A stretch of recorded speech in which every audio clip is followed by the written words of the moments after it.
while we figure out where we want to go. Where does she graduate from? I almost said my school. No, she's graduating from VCU. It's a school in Virginia. Nice. Yeah, it's a pretty cool setup she's got there. She's living with her sister right now. Thank you, by the way. I'm gonna be honest, I don't know which one is which. That's okay. So I sipped onto this one because I'm pretty sure it's the omoplata, but okay. Try that and...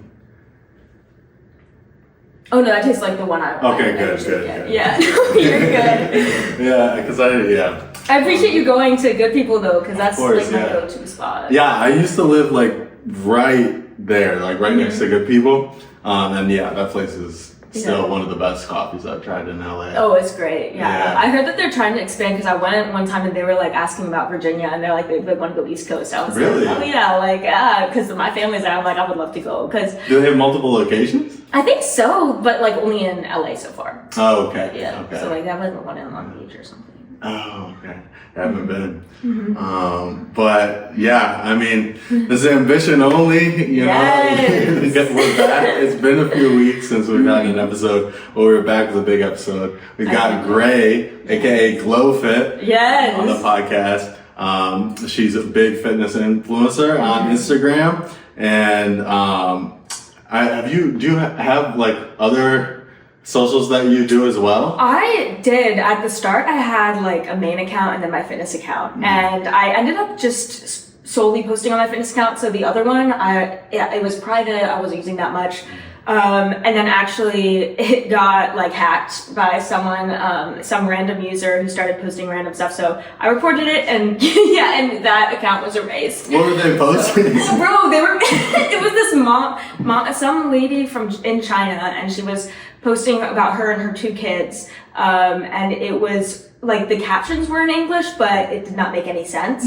And I was like, I'm glad like you're posting with your family, but maybe get your own account. I don't know. And so I reported it, and Instagram did eventually. Like it took like a year, but like they deleted it. And luckily I had my fitness one, so.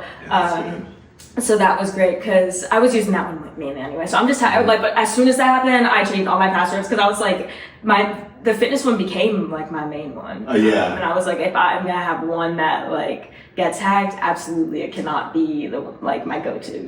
So now my password's so whack. I cannot remember it for the life of me, but luckily I have it written down somewhere and no one can find it. So. There we go. Keep it safe. Yeah, exactly. So how'd you get into posting fitness content? Yeah, so I was a personal trainer in college.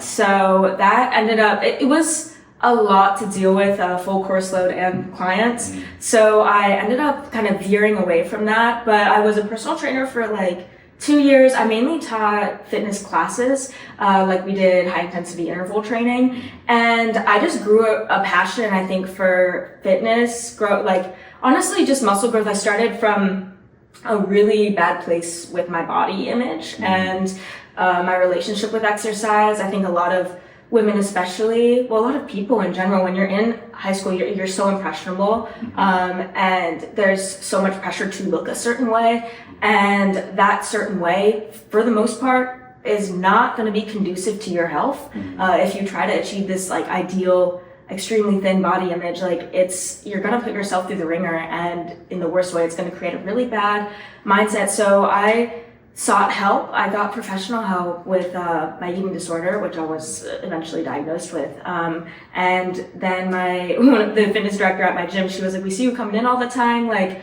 would you want to work here? And I was like, I mean, I'm finally in a good place now with my mindset, with my own like journey with health and fitness and putting on muscle and loving myself, that I think I could help others. And so I started personal training, and I wanted to branch out, and I was like, might as well, if I'm like doing the workouts anyways, might as well film it and see who I can help online as well. Honestly, and so that's kind of where that started from.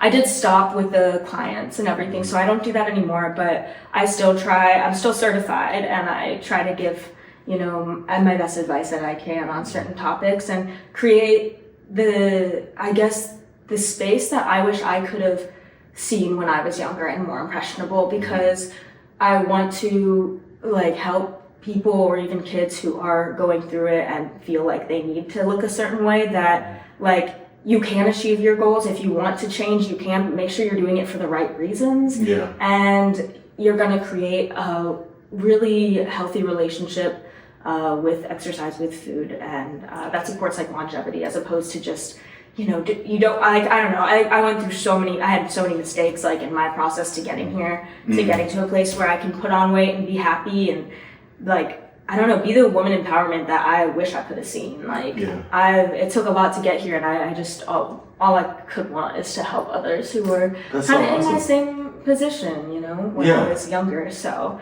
and it's slowly but surely, it's gained some traction. And I'll say, you definitely have gained some traction. Yeah, I mean, what was it like? Sort of, well, first of all, how many years ago was this, would you say, when you started? So I have been consistently posting since 2020, actually. I remember I actually started my fitness journey as a runner. I had finished my first marathon, because that was like my ultimate running goal. When I was a runner in high school. I did cross country, and I was like, the last thing I want to do before I fully, you know, get like, I don't know. I had always had an inkling I wanted to do more strength training, but I was like, before I kind of lean into that, let me accomplish like my running goals. And so I ran my marathon. That was crazy. I remember like halfway through, I was like, what the fuck am I doing? And then I got to the end, and I was like, okay, so never running again. And then I picked up weights, and I was like, yeah, this is where I'm at. And and then the gym quickly became my new home. I still run here and there just for fun, but I do not do like 26.2 miles, you know, that's in the past. It's grueling. It's like the training for it, like it takes so much of it. My girlfriend runs a marathon. Really? Yeah. She's running Boston this.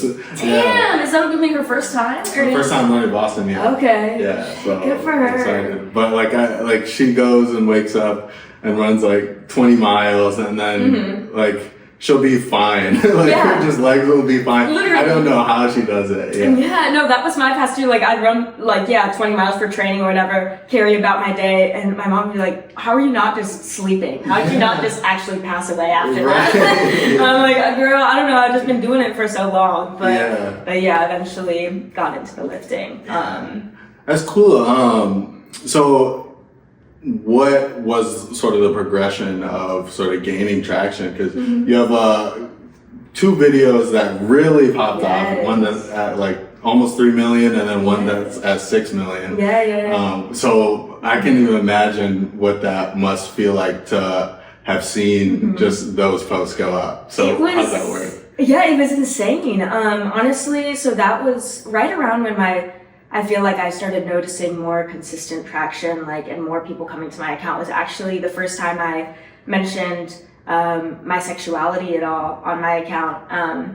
And that video is not nearly as much as those 2, but it was the first one I think that hit like thousands of views, and I was like, wow, like something embracing my true self, a part of myself that actually growing up and being in a really kind of, I would say, toxic like Catholic school. Not that all Catholic schools would be that way or whatever, but it very closed-minded. It was something, a part of myself I never felt like I could lean into and embrace.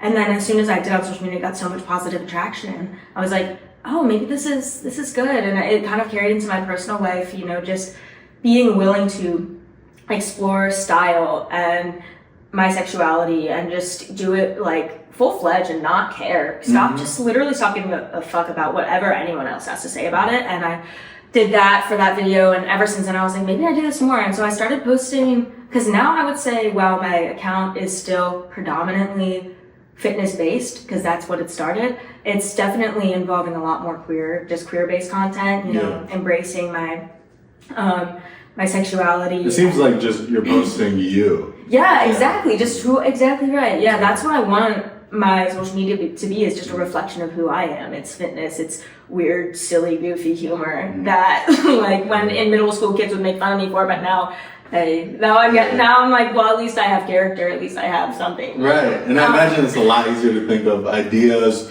when you're not trying to be something that you're not. You know, a lot of social media, you have to curate like an image to keep up your certain following, but it's really cool that you've been able to grow a following for yourself. Yeah, 100%. And I've found so many, like, the more that I grow, I find not only more queer people like coming into my community, because those are the two posts I think that that have done the best, is posts, you know, involving just me embracing that I am gay and that, you know, I don't need a certain label to feel comfort in myself, like all that.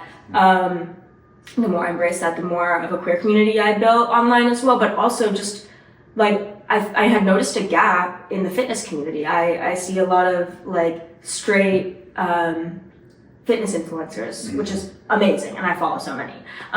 But to be that like queer representation in the fitness industry and be that queer representation for people, I noticed that was something that was missing when I was growing up and when I was looking at people online and on social media. So I was like, let me fill in that gap. And then slowly I've been noticing more, you know, women like come out and, you know, be like embrace their activism as well when it comes to not even just women's rights issues, but LGBTQIA plus like issues, anything, just, and that's the kind of sphere I want to create. As much as I know it's almost safer on social media to veer away from those touchy topics, I lean into them because I want to create a following that is a safe space for people like myself that don't always feel safe in certain scenarios or certain groups of people. And I know the same feeling resonates in a different way for people of color. And depending, no matter what it is, if you are a minority group by any means, it's a very important thing for me to emphasize that my account is a safe space for those people, because unfortunately in real time a lot of people's families and maybe even friends aren't as supportive as they need to be. And when in doubt, you know, seeking community as humans, community is so important for just well-being. And like if getting that online helps in any way for people, like I wanna do what I can, you know? That's a strong message, because like I feel Instagram comments are probably some of the most toxic comments I've ever seen. Oh my god, they're unhinged. People do not give a shit at all. They don't. Completely unfiltered. Yeah. So you really do have to like find your community and really lean into who you are to make sure that like the things that you're posting that are a reflection of you aren't just gonna go out to a bunch of people who are just gonna throw a bunch of hate. Yeah. And sometimes that does happen, but then that's just more of a, like, at the end of the day, I feel like it's built a really tough skin for me, like this account, because there have been videos that have gotten a lot of hate, and I'm like, at the end of the day, if you're wasting your time like commenting like literally sometimes paragraphs of like hate on someone's video, I'm like, you don't have a life. Like if your opinion actually doesn't really matter to me, because like you're a worthless piece of shit if that's what you're spending your time doing, you know? Like why would I ever let that get to me? Right. So no, that's really cool. So you mentioned you grew up in Virginia, right? So what was sort of the push to move to LA? Honestly, it was kind of just on a whim. My two roommates are two of my closest friends, Paige and Nina. They had kind of had this idea to either move to New York or LA about like, they were kind of pondering it, honestly. I would say like 2 years ago was when they first brought it up, and we just kind of were like, that would be a fun idea. We looked at New York. We were like, well, we'd have to probably give up driving and give up our cars because there's just no way to drive there. And it was also so expensive. And we were like, LA seems maybe a little bit more like we could keep our cars. It'll still be expensive, but like. I have to keep your cars. Literally, because public transport is terrible. Yeah, so we we were like, also the weather would be really nice, whereas in New York it gets really cold, and I don't mind the cold too much, but I know one of my roommates does. Yeah. So we were like, we're just gonna try LA, I guess, and see what happens. And so they kind of wanted to, and then they just were like, great, do you want to come? I was like, I mean, yeah, I'd be like, duh.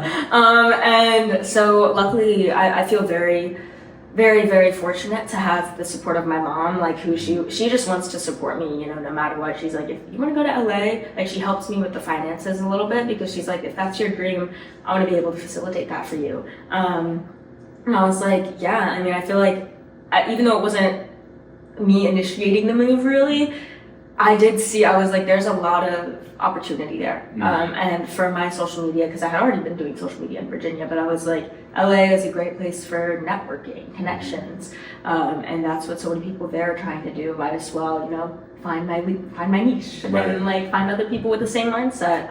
Because I know that's super vital to growing as well. So after moving here, like, would you say you've really taken advantage of the networking and have seen like all the opportunities as compared to being at home in Virginia making videos? I definitely would say so. I would even just say where we work, Airmont. So we're checking out people who are like sometimes like, you know, millionaires. Yeah, and I'm like, they're just scrolling through, and any chance I get, if I like relate to them on anything, or if I'm like, they work out, I ask what gym they go to, you know, might follow on Instagram, because you never know where the connections are going to lead. That's so true. And even just like, it's so cool hearing everyone's stories, like, because we're at a very just like, I would just say basic job, you know, we're working at a grocery store, but everyone there, I mean, I was looking at your past podcast too, and like how you asked a lot of other people about, you know, what they do outside of their job. And it's so cool because it's in Virginia, where it's usually like outside of their normal job, I mean, they might be doing something creative, but here it's so frequently that like on their side hustle or whatever they're trying to make their main thing is a singing career, an acting career, something on social media, or just like people love skating here too. I've like noticed that's a thing, and like I could never. I would just absolutely fall on my face. I've been like looking into that though, because even when I went to like Santa Monica Pier, people would just skating up and down. I'm like, that looks really cool, but could never. I will fall. But anyway. I'm sure you could. Yeah. Everybody falls With practice, that's true. Yeah, it's a good point. But yeah, seeing people's stories outside of work is so cool, and it's definitely different from Virginia, and just that alone is motivating to see so many young people, you with your music career and this podcast, and then if, like Des he does, you know, R&B music, so many other people. I'm like, there's so many people with similar mindsets like me who are doing the damn thing and making it work and are so driven, like that it's gonna, like to a certain point, it's like if you're driven enough and dedicated enough, you'll make it work, you know? And that's so motivating to be around. Absolutely, yeah. I mean, it is actually kind of crazy how common that is here. Yeah. And like, that is one of the biggest benefits of living here. It's just being able to see the process of people pursuing their dreams and actually getting closer to reaching their goals, I think is so important, because when you're by yourself, I'm from Michigan, and like when I was in Michigan, well, I went to school in Virginia as well, but damn, what school? Washington and Lee.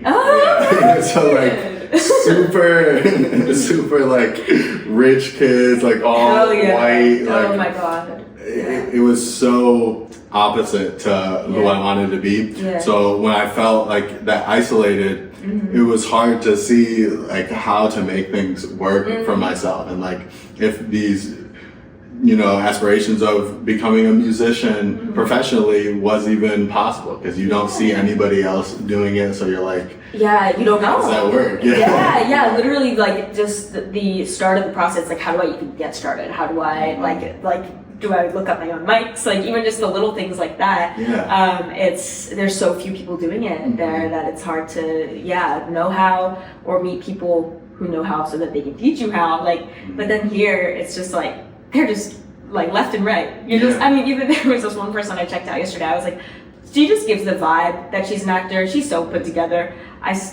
maybe this is like kind of stalkish. I printed the receipt, looked up her Instagram, and she's like a really popular actor. And I was like, I knew, because I was like, I don't know if I've maybe seen her in something, but I was like, I know your vibe is famous, and I'm gonna find you. And I did. I was like, yeah, it's literally like every fucking day here. Yeah. You meet people who are pursuing their dreams. You know, these dreams that are, I mean, presented to be as nearly impossible for so many people. It is very luck-based to an extent. But yeah, to be in a place where so many people are doing it, it's way more, it facilitates the success of that a lot more. I think so. I really do. Yeah.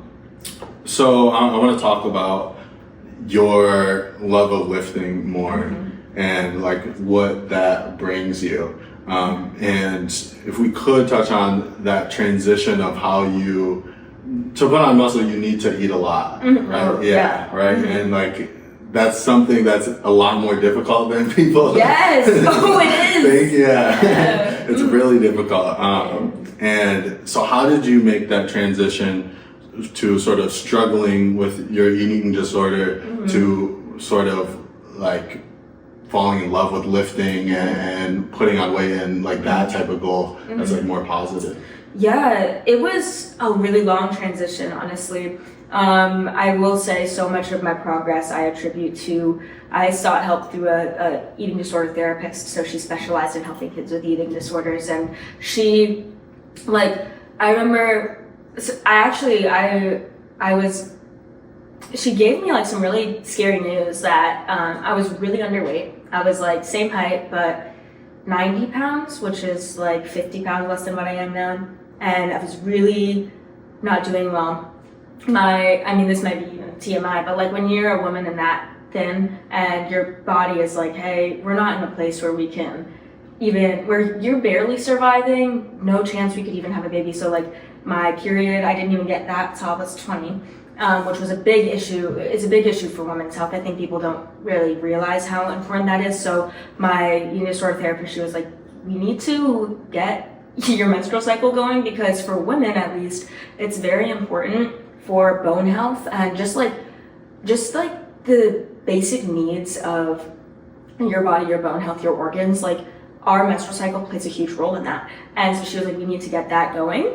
And I was like, okay, how? She's like, you need to just put on weight. And also she was like, if you don't, you're at risk of osteoporosis by the age of 30, which is like a bone disease, I'm pretty sure, or it just like really weakens your bones. And she was like, at that point, you would not be able to lift, you would not be able to exercise because you'd be so fragile. And I actually experienced like the beginning stages of that because I was long distance running at the time, and I developed a stress fracture, which is just like it's like a fracture that's not necessarily like you just fall and break. It's a fracture that develops over time, yeah. And I developed that in my sacrum, which is a pretty sturdy bone at the bottom of your spine. And it literally just happened because I was so weak. Like I was not eating really at all some days, but I was running so much, so I was like, that constant impact on weak bones hurts your body in a lot of ways. And so she was like, you just literally can't, like, no exercising for at least 6 months, only walking maybe to let that heal. And she was like, we also just like, we need to tackle this mental block you have with food in order to get you healthy again and get your menstrual cycle going. I was like, oh, like it was kind of just like an order. And I was like, honestly, yeah, let's fucking do it. Like, I'm happy I had that mindset because it can be really hard to start, and it was. Yeah. But to know that on the other end was a version of myself that was happier, healthier, achieving the fitness goals I wanted, and just overall, yeah, wellness in every category would be better. I was like, that's what I want, and I know that it's gonna take a lot of mental work to get there, but let's fucking go. Yeah. And so I did the work. I worked with her for about a year, and you know, I think she helped clear up my brain fog because there was a lot of noise coming in from just social media, like diet trends and everything, telling you what you need to do to lose weight. And really emphasizing this message that smaller is better. And so I had to go off of social media for a little bit, and I was like, my ultimate goal is to be a better runner at that time. And I was like, the only way to do that is to eat, to fuel my body to do the function that it needs. Right. And so I started eating more, and I started noticing progress in my speed, in my times. And then when I shifted from running to lifting, I was like, okay, now my main goal really is to put on muscle. It's not just to get faster and stuff, it's to literally grow. And that means eating more. And it was scary at first. Like, I remember I was talking with my fitness coach, who I met 5 years ago. I'm still working with him.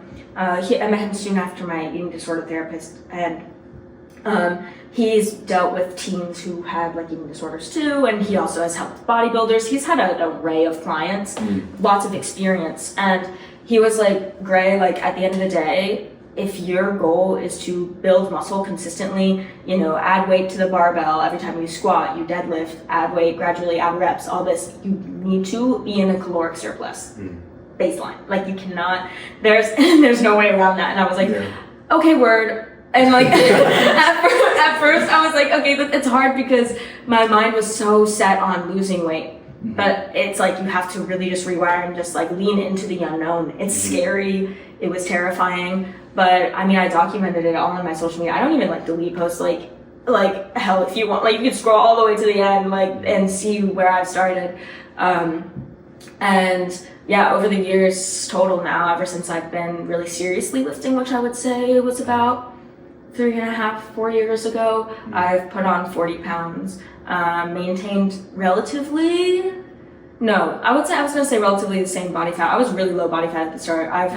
I'm maintaining a higher, healthier amount now, which is really good. And like, my menstrual side of things is a lot healthier, so I just feel better. My body's able to facilitate the weight that I'm putting on myself for squats, deads, bench. And now that I have such a healthy relationship with food, and I'm comfortable being in a surplus and having weight gain, even if that means fat, and knowing that that's going to change my image, giving myself grace through the process, and just like sharing all of that is something that social media needs more of, because there's so much misinformation on social media. And at the end of the day, I know where I was in the scary place I was. I know so many people are there, and I'm like, if I can just help one person and show them like that you can go from a place where you are really unhealthy mentally and physically, but with consistency, with time, and with the right support system around you, you can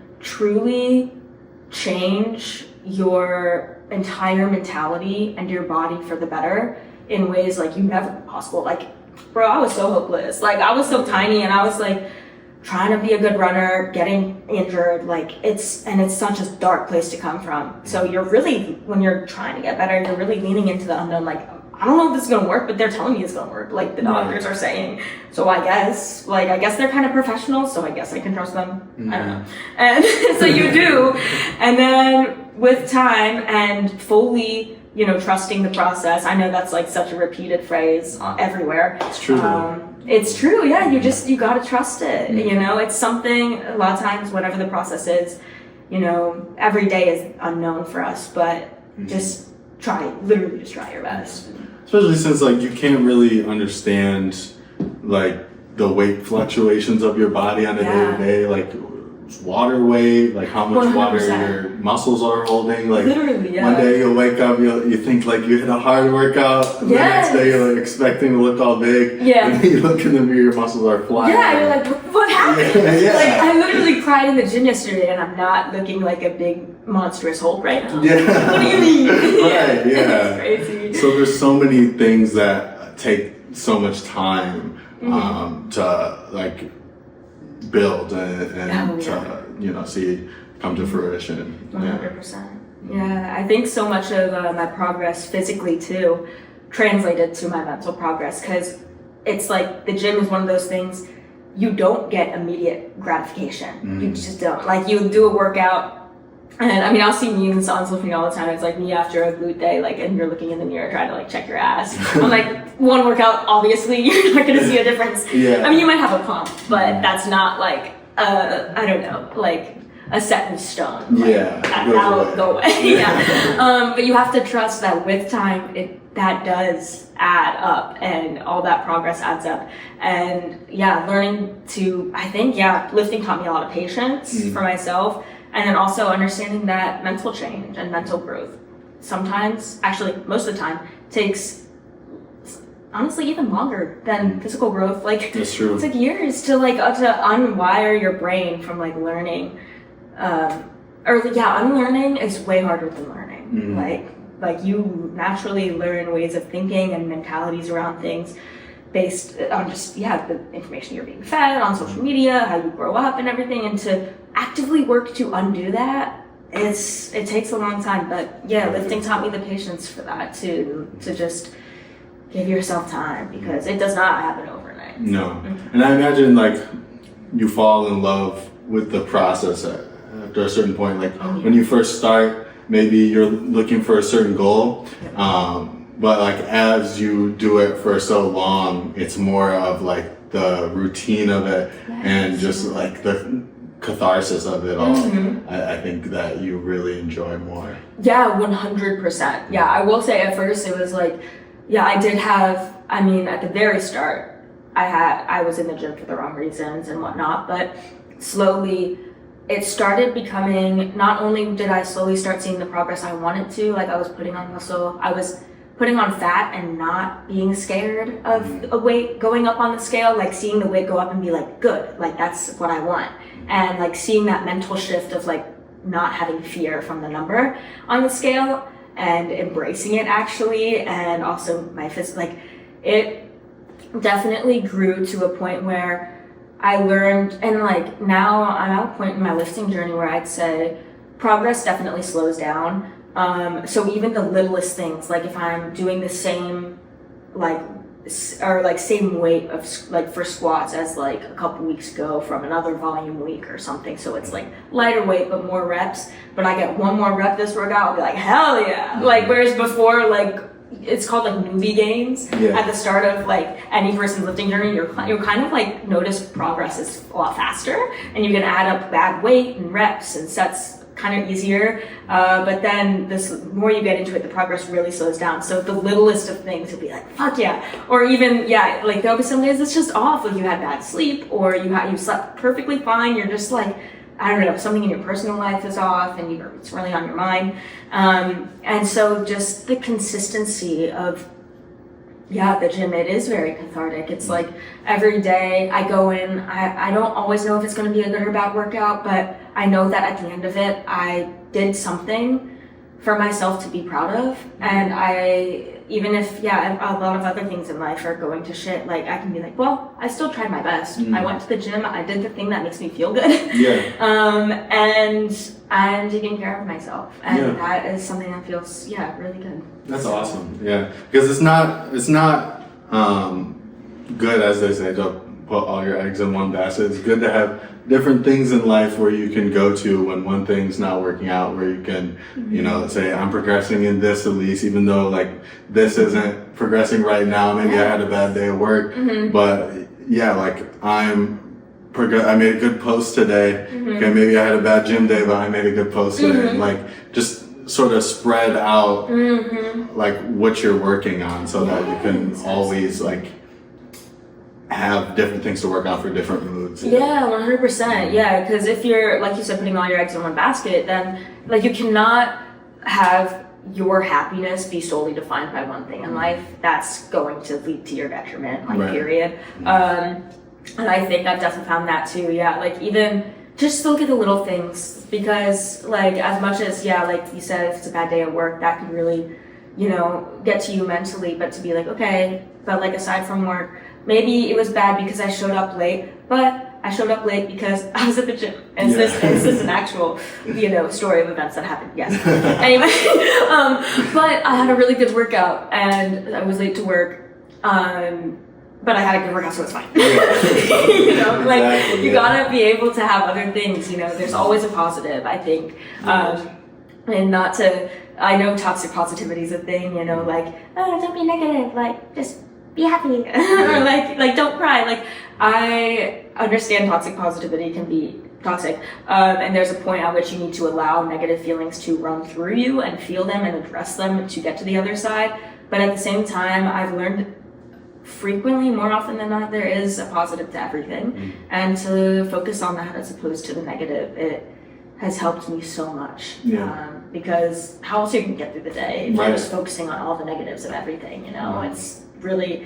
It really holds you back. Yeah, it's true. And that can take a lot of rewiring too, to get your mind thinking that way. Yeah. Yeah, to stop thinking on the negatives. Yeah, so true.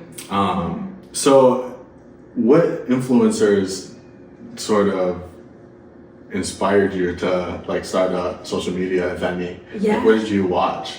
Honestly, it's very interesting. So at first, I don't watch her much anymore. Her name was Stephanie Buttermore. She was like a pretty big fitness influencer at the time. Like, I would say 2018 is when I really started going on social media and kind of like looking at influencers and stuff. But she started documenting her journey through, she was a bodybuilder. She did bikini bodybuilding.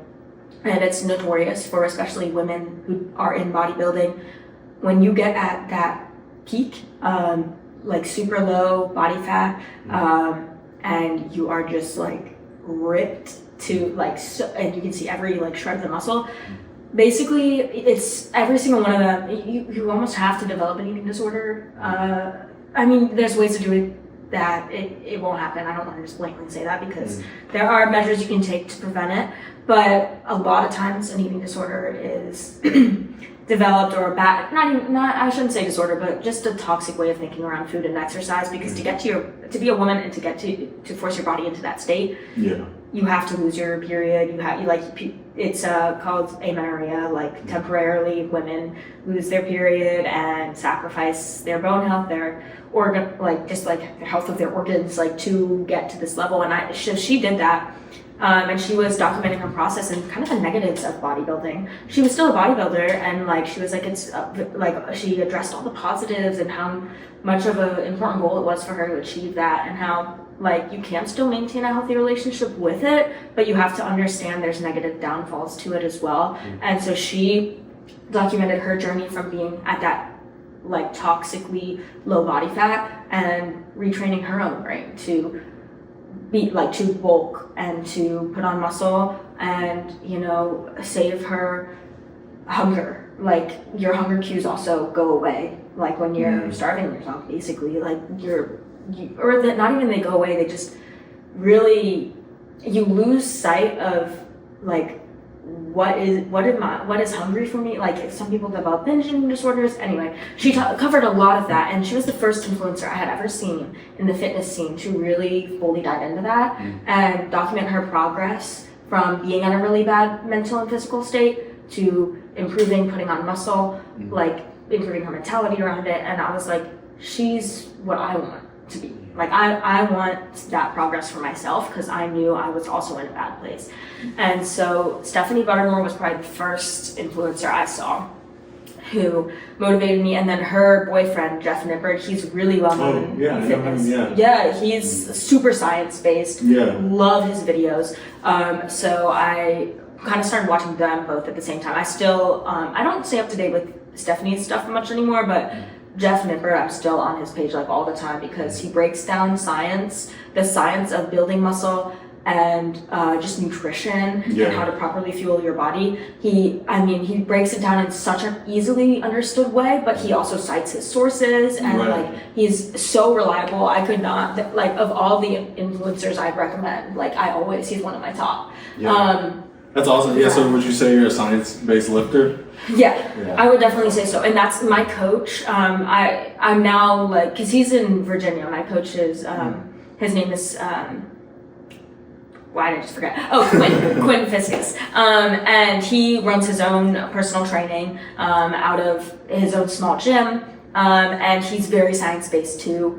I've mentioned Jeff Nippert to him before. He's my coach is very much like, he's kind of like, honestly, avoid social media because you never know, but of all the people he recommends on social media, it's like Jeff Nippert. There's this other guy, I can't really remember his name. But now, as I started following more people, those were the two at the start. Dr. Mike Israetel?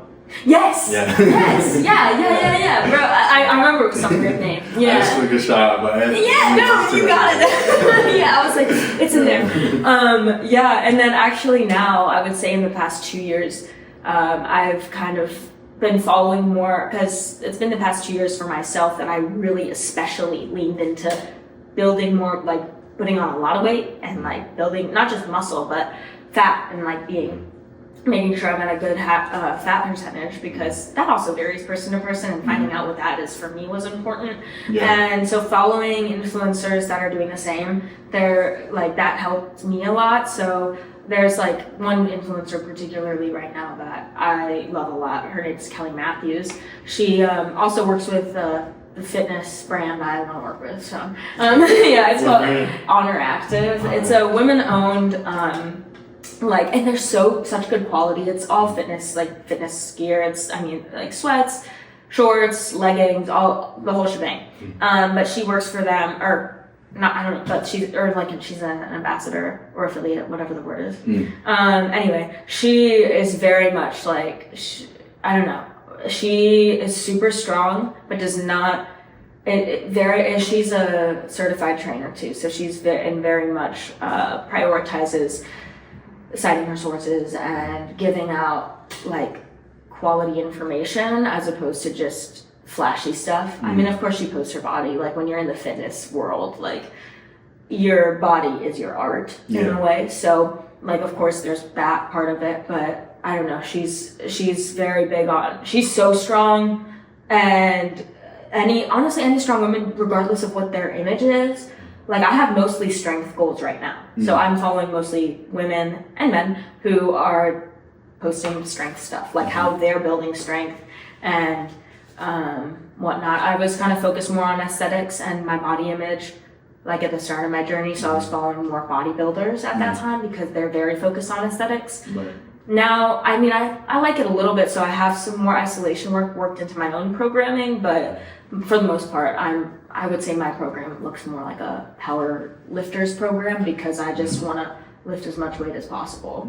So. That's much more easy to track too. Like you can see your progress if you're training for strength as opposed to aesthetics. Yes. Aesthetics, you can see the same image of your body and think it's different. Even with body dysmorphia is a huge popular thing, unfortunately, in bodybuilding and just in the gym. Gym energy. I know a lot of people are there for image reasons, and not that that's a bad thing.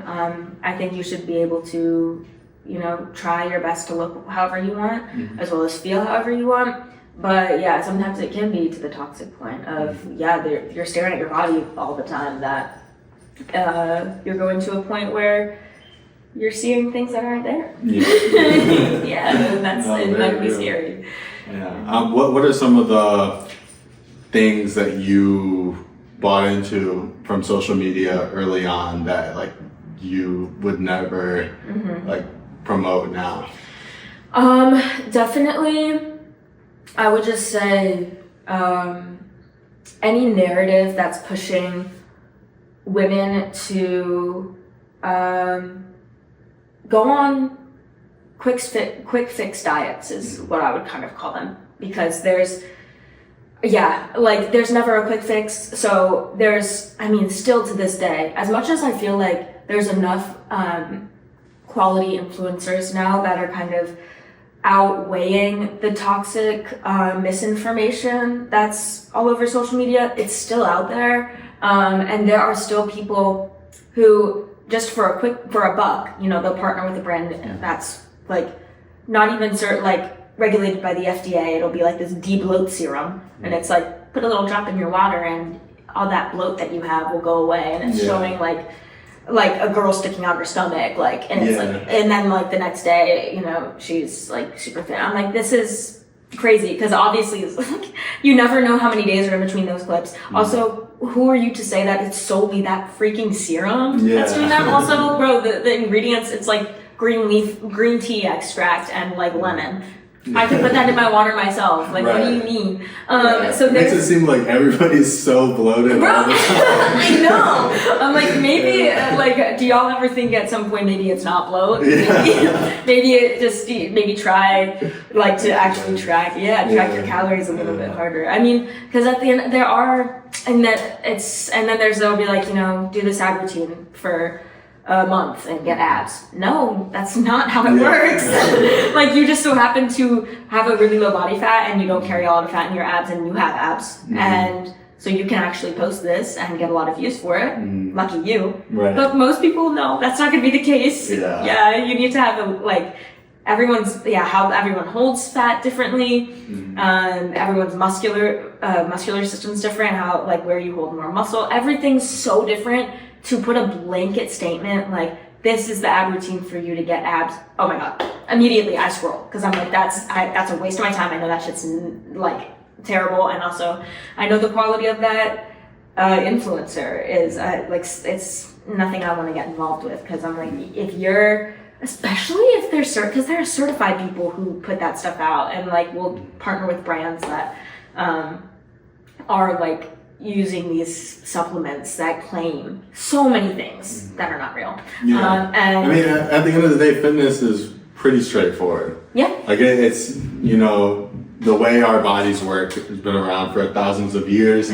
Like, although there's been new science that has come out about certain things and like certain techniques can be more beneficial, sure. But at the end of the day, if you work out a certain muscle group, consistently, it will get bigger. And like, if you eat a certain amount of calories, you will gain muscle. And like, all that stuff has stayed consistent. So a bunch of people trying to come in and act like they know. They have the secret. I'm like, secret science. Why you? This has been known for a while. Like, I don't know what you're on. But you're a little crazy for that, because what do you mean? Like, what do you mean this green powder? Right. It's going to solve all my problems. Like, no, it's just, there's no such thing. And even when I was young, oh my God, I was so little. I remember my mom, sister, and I, we all, like, my sister and I were both relatively, like, overweight kids as well. I think that played a lot into my mindset around my body image. I was a very chubby kid.